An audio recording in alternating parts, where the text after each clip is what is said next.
שלום, שמי אמיר משה, בן 43. בשנה האחרונה יש לי פרויקט שהתחלתי לעבוד עליו שנקרא התבודדות 24, וזה משהו שבאמת יכול לעזור לעם ישראל. בואו נראה לכם מה מדובר. הנה הפרויקט. הפרויקט שלנו נקרא אפליקציית התבודדות 24. זו אפליקציה שכבר קיימת בגרסתה הבסיסית, והיא נולדה מתוך שיחה שרבי נחמן אומר ככה: כשאדם מדבר עם השם יתברך, אז בינתיים הקדוש ברוך הוא עוזב את כל הגזרות שלו, וכל העיסוקים שהוא עוסק בהם, ובא לשמוע מה הבן אדם אומר, ובינתיים כשהבן אדם מדבר עם השם, אין גזרות.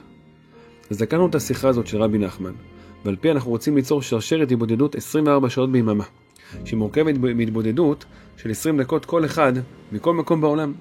ככה מעניקים הגנה לעם ישראל. כי שוב, כמו שהשיחה של רבי נחמן אומרת, כשמישהו מתבודד עם השם, בינתיים אין גזרות, וזה לא משנה מי זה אגב, זה כל יהודי. באמת גם בהיסטוריה הייתה מציאות כזאת, שעשו משמרת התבודדות של 24 שעות ביממה, שמורכבת מהמון אנשים. בחסידות ברסלב למשל, כל שעה הגיע מתבודד חדש, וככה כל פעם החליפו אחד את השני, סבב במשך כל היום כולו וכו'. ככה היה הרבה שנים המנהג הקדוש הזה.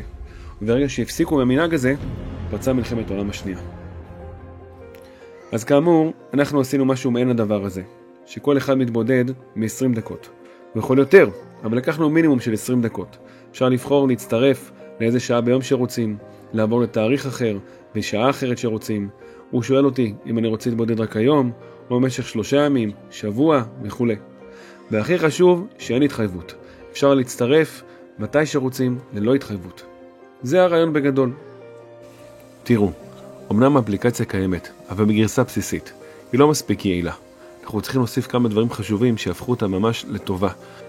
שאנשים ירצו גם להשתמש בה על בסיס יומי, וככה להפוך אותה למה שהיא צריכה להיות, לאפליקציה שמעניקה הגנה רוחנית לעם ישראל עם שרשרת התבודדות. אז כמה דברים שאנחנו רוצים לעשות, אחד מהם זה נקרא הקדשות.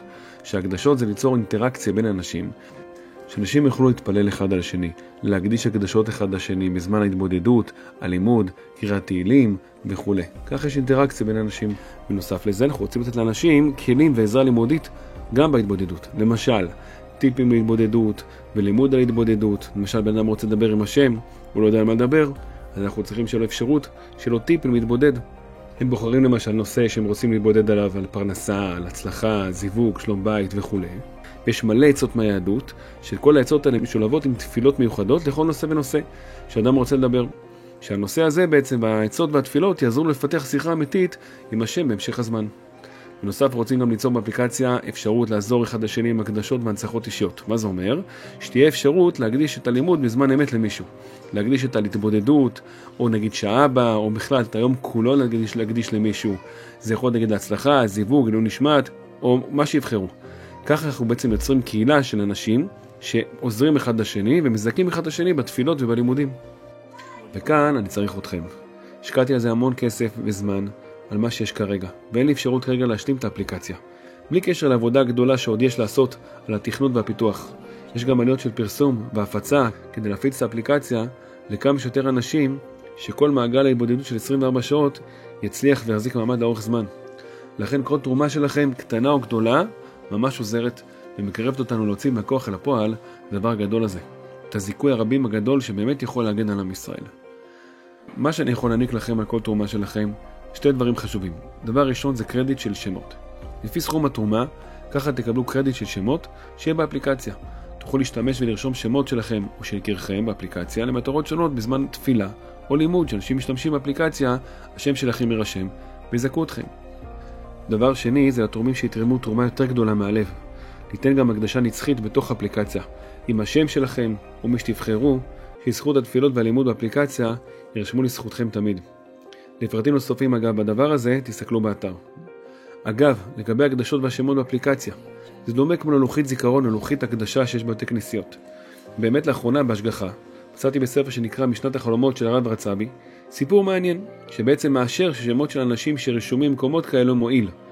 זה סיפור בקצרה. הייתה איזו אישה אחת שבאה בחלום לאברך, ושאלה אותו מדוע הפסקתי ללמוד לעילוי נשמתי. האברך היה מופתע, כיוון שלכלל לא הכיר את האישה, ואמר לה, סליחה גברת, אני לא מכיר אותך, אני לא יודע מי את. אז היא אמרה לו את השם שלה. בכל מקרה, למחרת בבוקר שהתעורר האברך משנתו, הלך ללמוד בית המדרש, הוא ראה על הרצפה, ליד קיר שמות הקדשות של הנפטרים, לוחית מברזל שהיא הפוכה, שנפלה.